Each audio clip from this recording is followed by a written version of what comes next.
देखो बच्चों, conformal mapping के अंदर हम प्रोडक्ट ऑफ बाइलिनियर ट्रांसफॉर्मेशन की रीति हमने पिछली वाली वीडियो में, और मैं अभी प्रोडक्ट के बारे में बता देता हूं कि प्रोडक्ट कैसा कैसा करते हैं।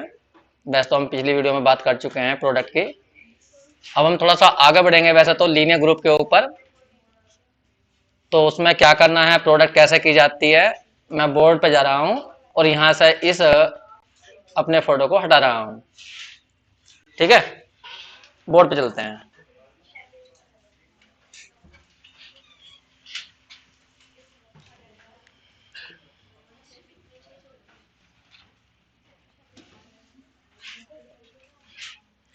अभी हम लीनियर ग्रुप की बात नहीं कर रहे हैं, पहले जो हमने पहली वाली वीडियो में बताया था उसकी बात कर रहे हैं हम फिलहाल। एक मैं एग्जांपल ले रहा हूं, उससे बताने की कोशिश करूंगा। इसे ये मैं समझना कि बीएससी का टॉपिक है, ये बीएस इंटर का टॉपिक समझिए। हम एक फंक्शन ले रहे हैं जो हमारी किताब में एग्जांपल है, मैं उसी के अंदर बता रहा हूं। T1, एक मिनट, एक मैपिंग दी है बाइलिनियर, फिर गड़बड़ हो गई, ब्लैक ही अभी। T1Z इक्वल टू दी गई है कितने, Z+2 था, अपॉन में है Z+3। ये एक फंक्शन है, बस ये समझ लीजिए, बस कॉम्प्लेक्स में और कुछ नहीं है। दूसरी फंक्शन थी T2 बराबर कितनी थी, Z/Z+1। क्वेश्चन इसमें बहुत कम दे रखे हैं, वरना क्वेश्चन तो मैं अपने पास से बना लो, तुम क्या फर्क पड़ रहा है, कितने बना लीजिए। ठीक है, इनकी प्रोडक्ट करनी है। तो T1 T2 की प्रोडक्ट कैसे करेंगे, याद करो इंटर वाली बातें। जैसा मान लो fx इक्वल टू, इंटर में हमने पढ़ा था x² + 1 हो, और gx इक्वल टू तुम्हारा मान लीजिए sin x हो, और तुमसे कहा जाए एफ जी की प्रोडक्ट करो, तो तुम क्या करते थे, पहले यहां पर डोमेन का एलिमेंट पकड़ते थे x, फिर पहले किसकी मल्टीप्लाई होगी, पहले सोल कौन होगा, gx, उसके बाद fx सोल होगा। तो gx की वैल्यू यहां से खोलो कितनी आएगी, sin x, फिर f सोल होगी, तो क्या करना पड़ेगा, x की जगह sin x करना पड़ेगा। तो कितना बन जाएगा बताइए, sin x का स्क्वायर अब +1, एस तो सोल होगा। हाँ, फंक्शन की कंपोजिशन भी बोलते हैं।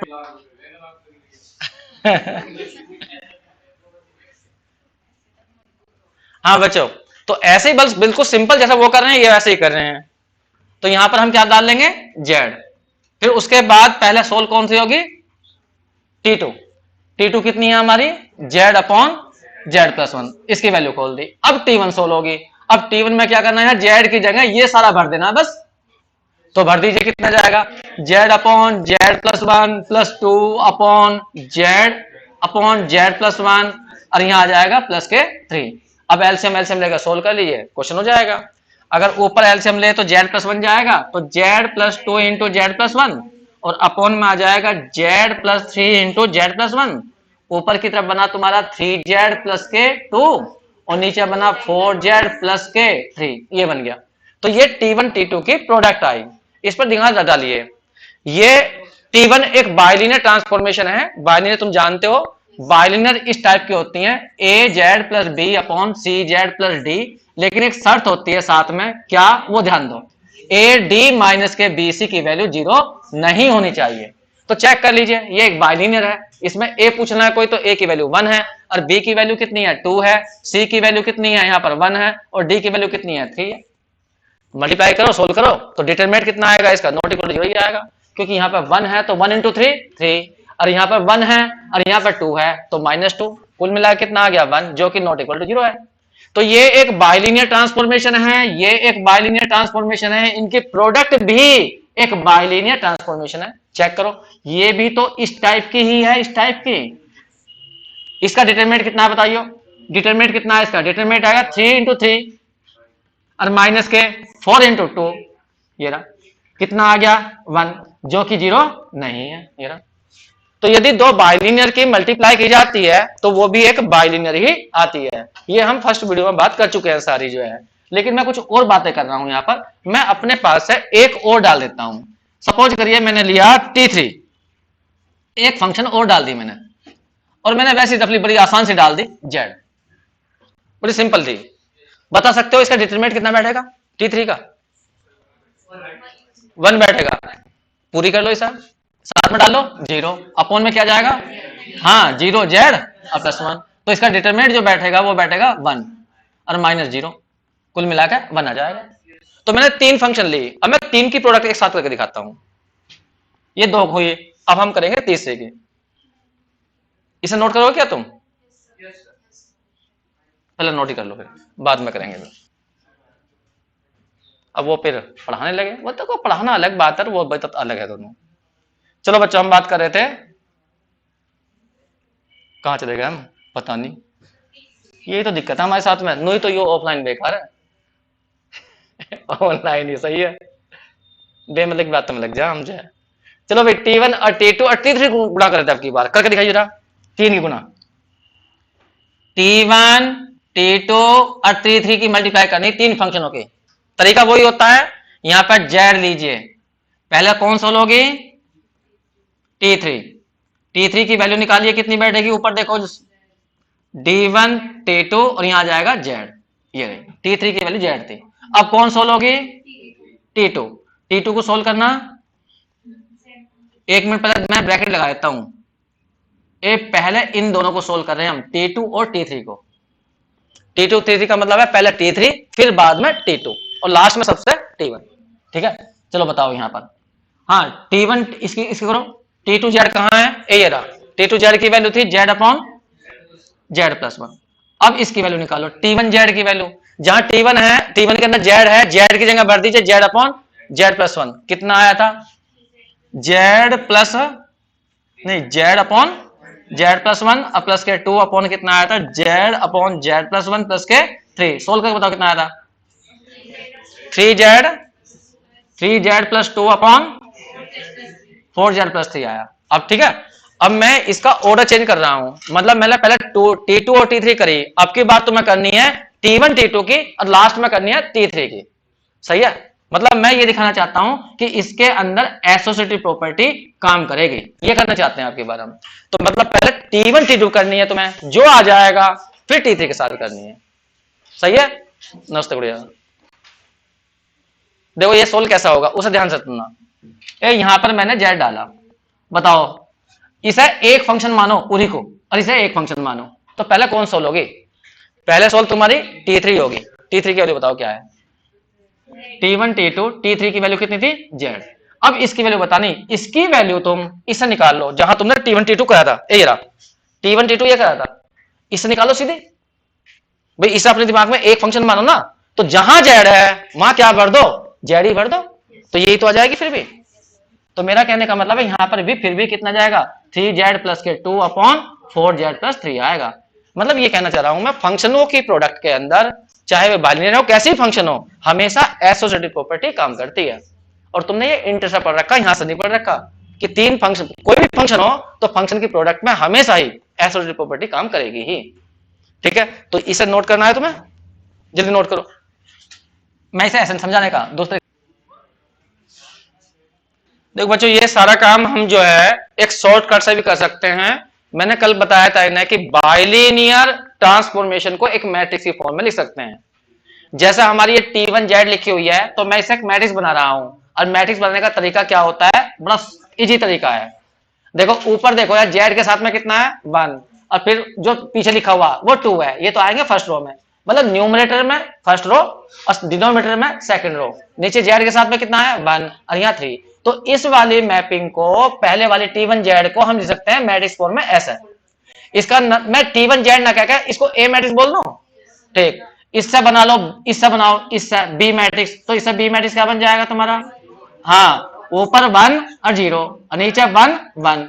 इससे बना लो सी मैट्रिक्स, क्या बनेगा बताओ, वन जीरो और जीरो वन।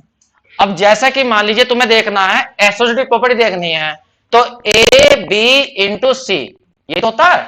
चलो जी, पहले ए बी की मल्टीप्लाई करो, उसके बाद सी करना।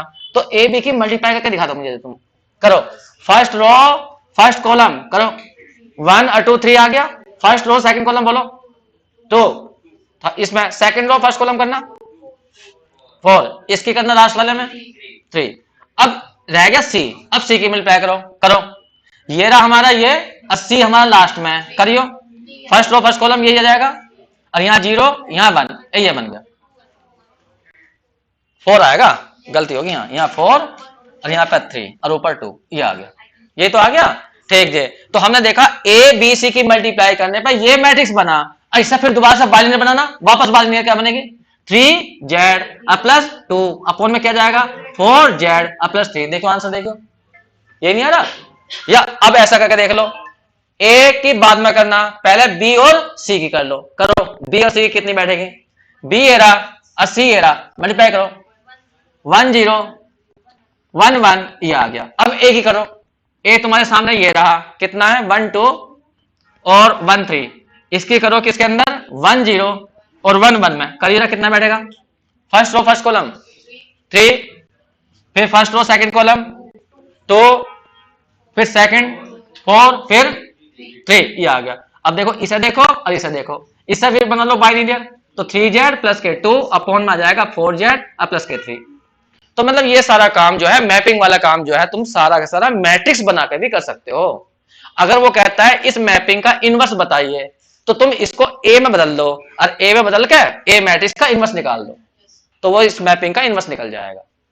तो ये ऊपर से उतारना ना, ये नून दिक्कत है तुम्हारे साथ में, ये उतारो पहले फिर नीचे उतारियो, शॉर्टकट है ये। मैट्रिक्स बनाकर हम इन क्वेश्चनों को जल्दी कर सकते हैं।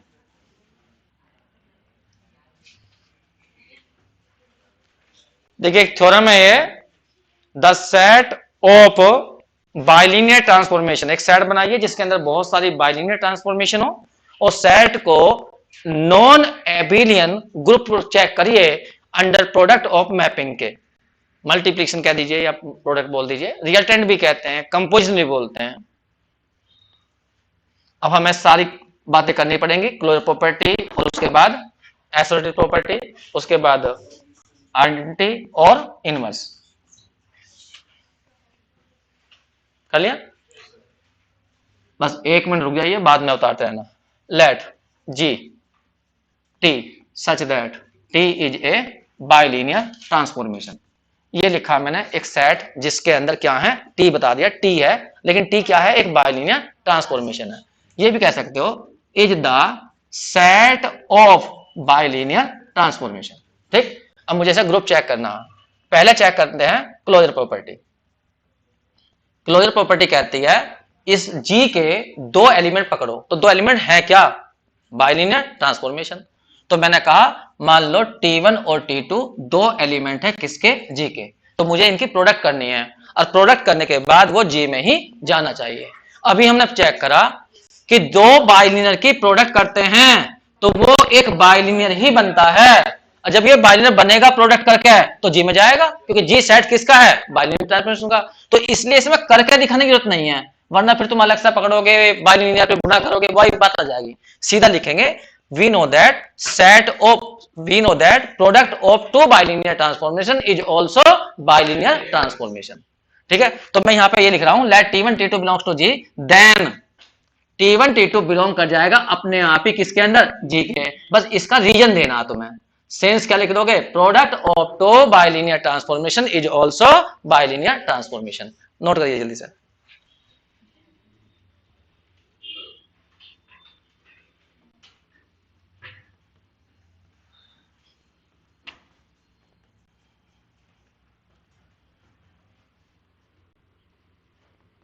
a bilinear transformation।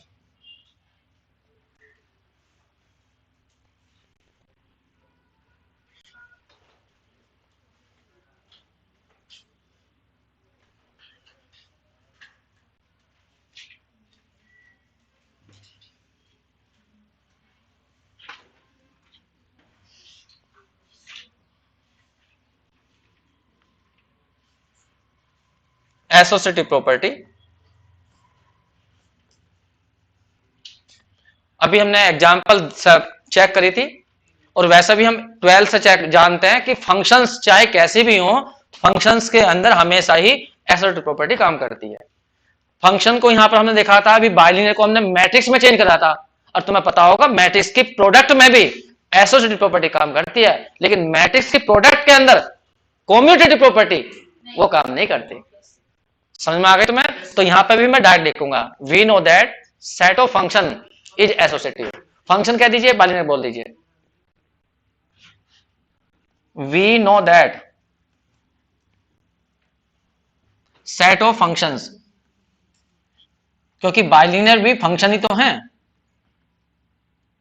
We know that set of function is associative, associative होता है अंडर, प्रोडक्ट बोल दीजिए, मल्टीप्लिकेशन बोल दीजिए, जैसा बोलना बोल दीजिए, मल्टीप्लीकेशन ऑफ फंक्शंस।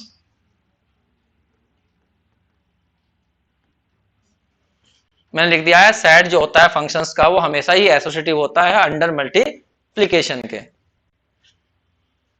अब हम करेंगे एग्जिस्टेंस ऑफ इनवर्स।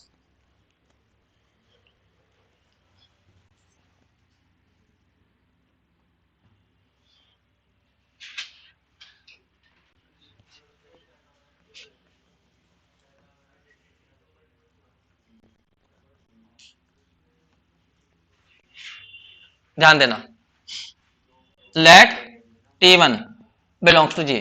मान लीजिए T1 कोई बाइलिनियर ट्रांसफॉर्मेशन है T की, और इस तरह की है, सच दैट, बताइए, T1 Z बराबर है AZ plus b upon CZ plus d, जिसका डिटरमिनेंट है AD माइनस BC, जो कि जीरो नहीं है। वही T1 क्या है, बाइलिनियर ट्रांसफॉर्मेशन, तो T1 इस टाइप की होगी। अब जरा इसका इनवर्स निकालिए, कैसे निकलता है इनवर्स, T1 को उधर जाएंगे तो Z इक्वल टू जाएगा T1 का इनवर्स, और यहाँ AZ plus b upon CZ plus d. इसको थोड़ी देर के लिए कुछ बदल दो, ऐसा बदल चेंज करो, ये देखने में अच्छी नहीं लग रही। थोड़ी देर के लिए हम ऐसा कर लेते हैं, AZ plus b upon CZ plus d को W मान लेते हैं, और इसकी क्रॉस मल्टीप्लाई करके यहां से Z निकालते हैं। निकालो, AZ plus B equal to आ जाएगा WCZ प्लस के WD, और यहां से Z की जो वैल्यू आएगी वो आएगी A माइनस के WC इक्वल टू हो जाएगा WD माइनस के B। तो यहां से Z की वैल्यू आ जाएगी WD माइनस के B upon A minus WA। ये वैल्यू यहां पुट करिए, A माइनस WC, ये C है, इसमें यहां पुट करिए, तो यहां जाएगा WD minus B upon A minus WC equal to आ गया T1 इनवर्स W।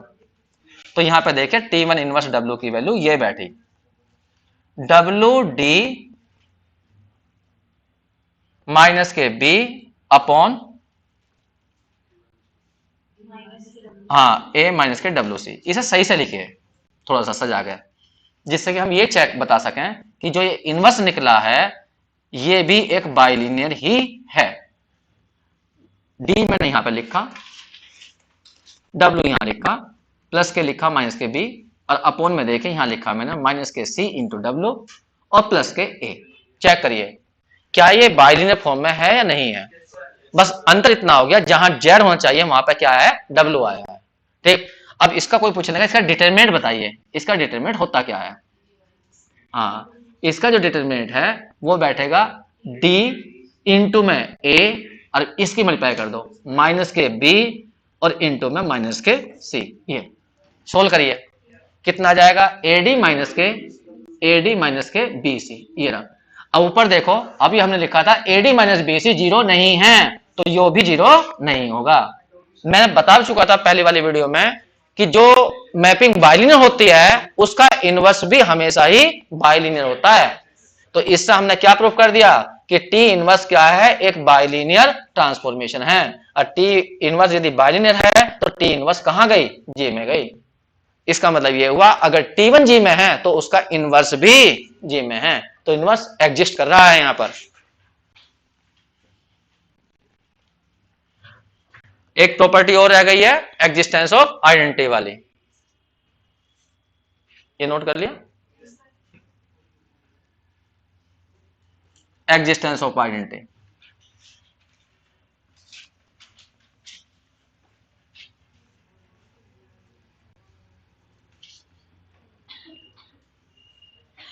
ध्यान देना, अपने पास एक मैपिंग कंसीडर कर रहा हूं मैं, कंसीडर, मैंने ये मैपिंग ली, इसका नाम रखा IZ, जानबूझ के आइडेंटिटी दिखाने के लिए, और ये मैपिंग ली केवल मैंने Z।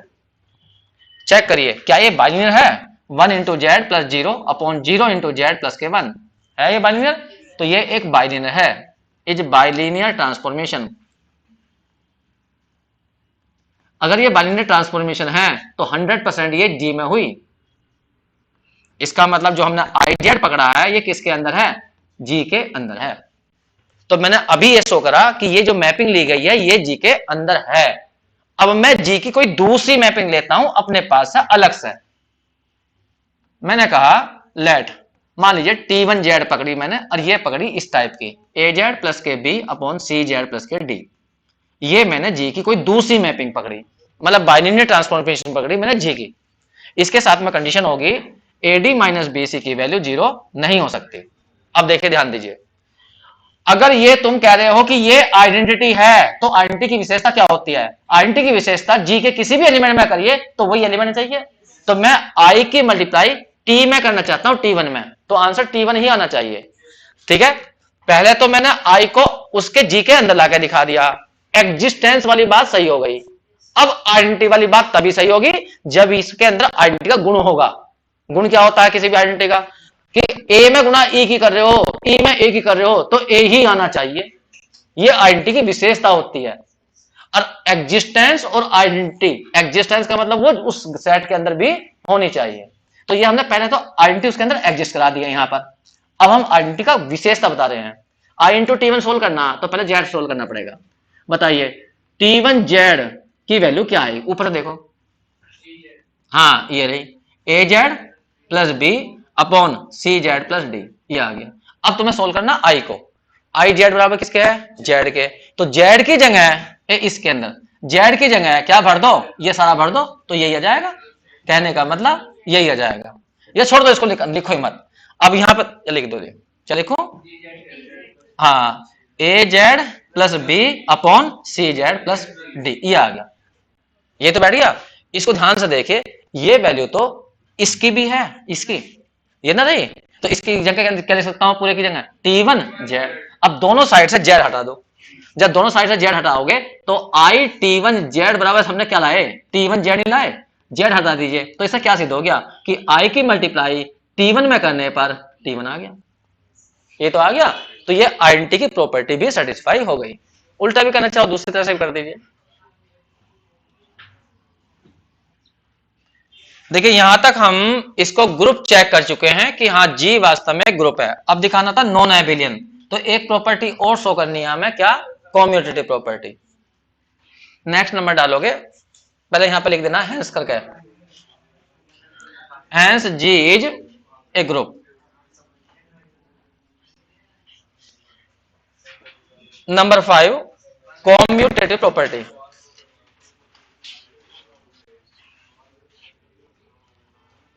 देखिए फंक्शन की प्रोडक्ट के अंदर कॉम्यूटेटिव प्रॉपर्टी होल्ड नहीं करती, ये हम जानते हैं।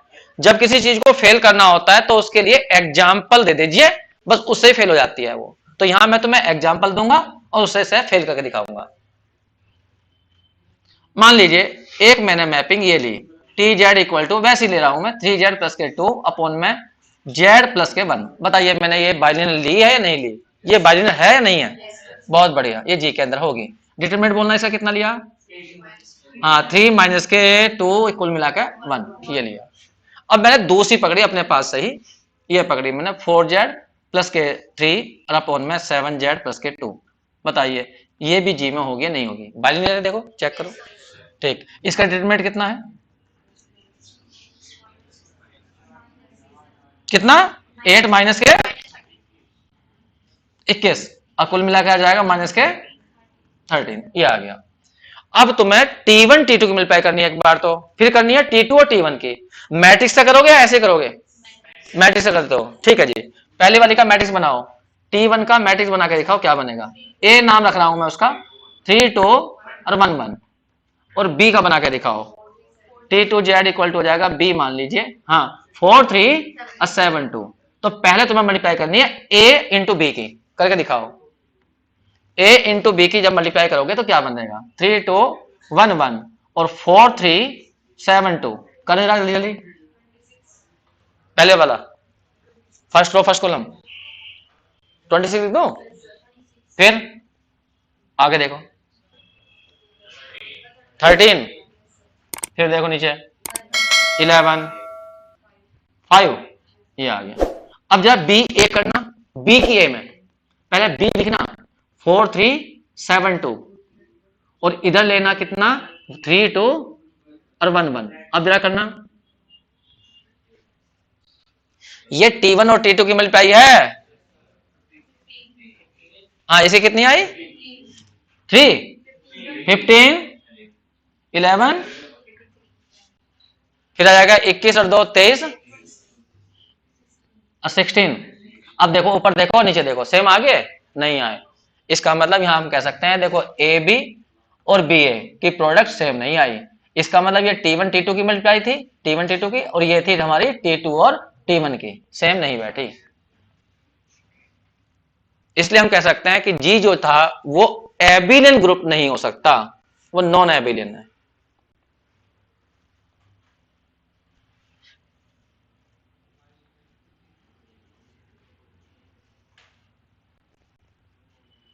Hence,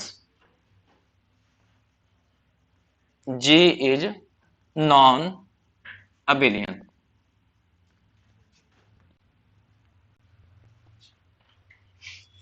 देखिए ये हमने बात की है अभी तुम्हारे पास सामने बाइलिनियर ट्रांसफॉर्मेशन, और बाइलिनियर ट्रांसफॉर्मेशन की कुछ प्रॉपर्टी बताई हैं, गुण बताए हैं उसके मैंने। अब एक नई चीज सीखने जा रहे हैं हम, वो होती है क्रॉस रेशो। बहुत इंपॉर्टेंट टॉपिक है क्रॉस रेशो का, 100% क्वेश्चन आते हैं ऑब्जेक्टिव, इस पे भी क्वेश्चन आएंगे सब, बाइलिनियर पे भी। ये कर लिया, फिर मैं रोक दूं। देखो बच्चों हमारा नया टॉपिक है इसके अंदर क्रॉस रेशो। क्रॉस रेशो ये कि अनुपात है, क्यों यूज होता है, कैसा होता है, वो बाद की बात है, लेकिन पहले से समझ लें होता क्या है। 4 कॉम्प्लेक्स नंबर लेने हैं तुम्हें, 4 कॉम्प्लेक्स नंबर लेने हैं, Z1 Z2 Z3 Z4, और एक ऑर्डर में रखने हैं, क्रम में। जैसे Z1 पहले रखा तो ये जगह इसकी जगह फिक्स हो गई, दूसरे नंबर पर Z2, फिर Z3 Z4। तो 4 कॉम्प्लेक्स नंबर लीजिए और उनसे एक अनुपात बनाइए, एक रेशो बनाइए इस टाइप की। क्या है Z1 माइनस, मैंने गलत लिख रखा है सारा, जल्दीबाजी में टाइप गलत हो गया, 1 मिनट में लिख देता हूं। देखा,